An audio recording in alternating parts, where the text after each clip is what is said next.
माननीय मुख्य आदरणीय मेहमान, प्यारी बहनों और सभी भारतवासियों, आप सभी को स्वतंत्रता दिवस की हार्दिक शुभकामनाएं।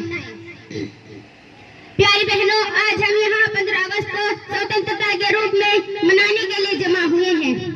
आज ही के दिन सन 1947 में हमारा देश आजाद हुआ था।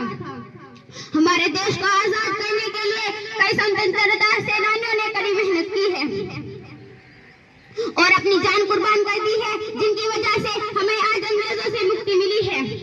आज पूरा भारत इस राष्ट्रीय त्योहार को बड़ी धूमधाम से मना रहा है।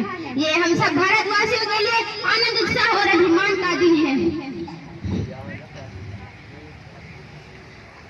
इस देश की पहचान को बनाए रखना ये हम सबकी जिम्मेदारी है। अब मैं इस शायर पर अपनी बात को खत्म करती हूँ। बलिदानों का सपना जब सच हुआ, बलिदानों का सपना जब सच हुआ, देश तभी आजाद हुआ। आज सलाम करें उन वीरों को, आज सलाम करें उन वीरों को, जिनकी शहादत से देश आजाद हुआ। जय हिंद, जय भारत।